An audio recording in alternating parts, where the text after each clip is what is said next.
St. Just paced the length of the courtyard, biting his lower lip in thought. The reports had been coming in from all over Paris. Opposition to the terror had grown, and riots had started to break out in the streets.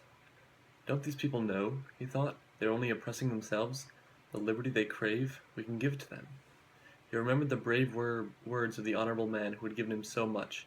Hidden domestic enemies, freely speaking the word liberty, stem the flow of life. In spite of your benevolent laws, they close granaries and coolly engage in the heinous calculation of how much they stand to make from a famine, a riot, or a massacre. And then, as sudden if his thoughts had become words, he was there. Lewis's breath caught in his throat as Robespierre came up behind him and tenderly wrapped his arms around the younger man. He closed his eyes and breathed in deep, and was rewarded by the familiar musky scent of Robespierre's coat. Max, he started, craning his head to face the leader of the terror. Robespierre gazed at him lovingly, the tantalizing hint of a smile on his lips. Didn't I tell you not to walk alone at night? Robespierre lightly grazed Antoine's cheek with the back of his hand. He had not yet let go from his hold on Antoine. It's not safe outside anymore. I was only just going back inside. Antoine looked up at Maximilian, and a coy smile began to form in his flawless face. To see you. You can't win me over, you little tease. Robespierre playfully ruffled Antoine's hair and gently let go of him. They stood in silence for a beat, and then Robespierre took one of Antoine's hands. His other calloused hand stroked Antoine's cheek. How about we go back inside, to the party? Antoine shook his head. I don't feel like dancing tonight, or drinking, or seeing those people. Antoine, of course, was referring to the other revolutionaries. The Committee of Public Safety and others were at a masquerade, and Antoine had just been given a hard time at the meeting earlier. Max stared into Antoine's eyes and took his other hand. We could, Max licked his lips, go back to my place. Both men stared into each other's eyes and tightened their grip on the other. Antoine let go of Robespierre's hands and silently nodded. They began to walk down the street, huddled closely and nervously glancing around the street. St. Just shakily took his hand out of his pocket and discreetly extended it to Max. Max took Antoine's hand and they began to walk faster. It was surprisingly difficult for Robespierre not to simply take the younger man right on the night street. He tightened his grip on Antoine, eagerly dragging him along as he tried to restrain his growing lust. Passion flooded through both of their minds, as the feelings were almost impossible to keep in. It seemed like almost a decade before they arrived, at the door of the older man's home. As Maximilian was opening the door, he was taken aback as St. Just nibbled on his ear. Taking a deep breath in, Antoine whispered breathily, "Take me now." Gladly, the other man smirked. Once they both stepped into the building, Robespierre quickly shut the door, and immediately turned around to forcefully push St. Just onto the wooden frame. St. Just gasped as he crashed into the door with a thud. Robespierre grabbed one of the smaller man's wrists in his hand and placed the other one on his hip, successfully pinning St. Just on the door.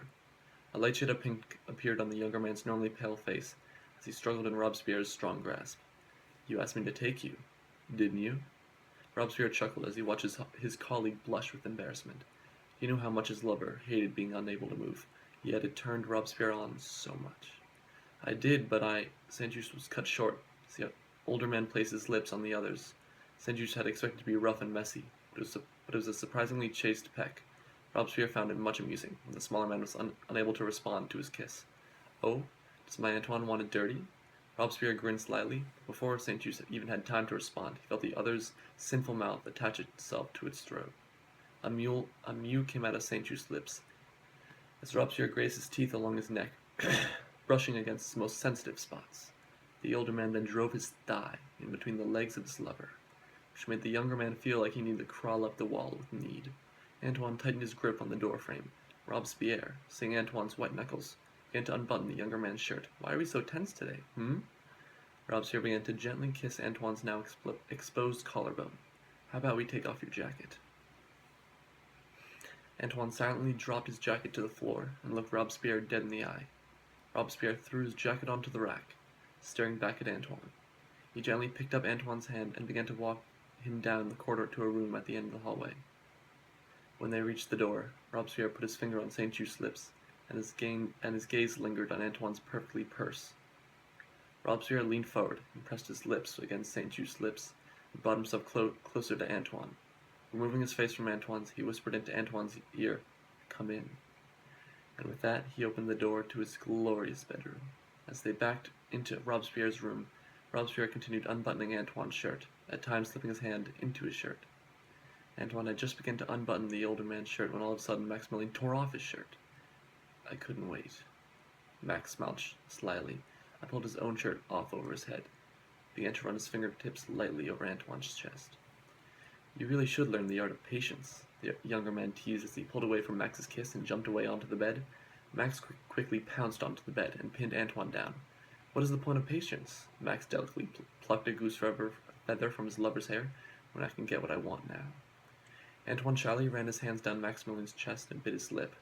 So why exactly did you invite me over tonight? Antoine playfully said, raising an eyebrow. Oh, I think you know exactly why. Max began to unbutton Antoine's pants.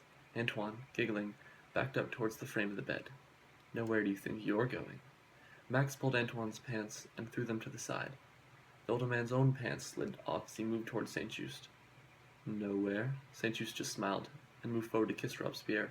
As their lips locked, Robespierre began to push him down onto the bed, threading his long fingers through the younger man's dark chocolate locks. When they pulled their faces apart, St. Just's eyes had changed. His eyes were dark, calm, but there was a hint of wildness to them. Ravage me. Antoine ran his hand through the older man's hair. Ravage my body. My pleasure. Robespierre pinned his colleague's arms above him with a hand, moving his other hand slowly down Antoine's chest. The younger man quivered with excitement. Before he could get out a word, Max's mouth was on his and muffled any noises with a soft, probing tongue. After what seemed like forever, they broke apart, and Antoine gasped for breath, lips red from contact. He gripped Robespierre's head in trembling fingers as the older man moved his mouth down, closer to the sensitive spots. He groaned and felt his whole body come alive with some sensation. He looked down to see Robespierre grinning at him, licking his lips. Oh, you like that? What if I... His entire mouth explored Antoine's cock, excruciating slowly. At each touch, St. Just's breathing became quicker and he was panting. He could feel Robespierre's tongue swirling around his member, and it was driving him insane. When the older man planted a line of kisses down his throbbing member, Antoine knew he was close. He gripped the bedsheets in preparation for what he knew was about to come, and Robespierre pulled back, essentially licking his dripping lips and grinning at Antoine. He moved the damp hair out of his lover's face tenderly, keeping the younger man pinned to the bed. No, I need... Ah! Max laughed, leaning in close to St. Just's ear. I want you to beg for it. He watched Antoine's pupils dilate as he licked the soft spot right behind his ear. No, I hate... Beg. He reached down with his hand and slowly stroked the length of his member with one nimble finger.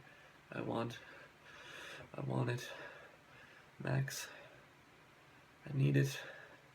In one movement, Antoine was lying on his stomach as he felt the warm weight of Robespierre on him.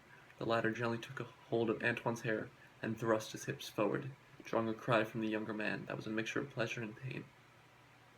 He could feel St. Just tight around him, and he grunted as he stroked quickly and hard. Antoine felt himself released. His muscles spasmed and tightened around Robespierre, who seconds later found his whole body shaking as an orgasm racked his body until he was spent, sweating, collapsed on top of his lifelong friend. He looked slowly at Antoine and whispered, YOLO. Then he jumped out of the window, wearing only a sheet from the bed. Swinging naked across the street lamps, Robespierre disappeared into darkness and distance.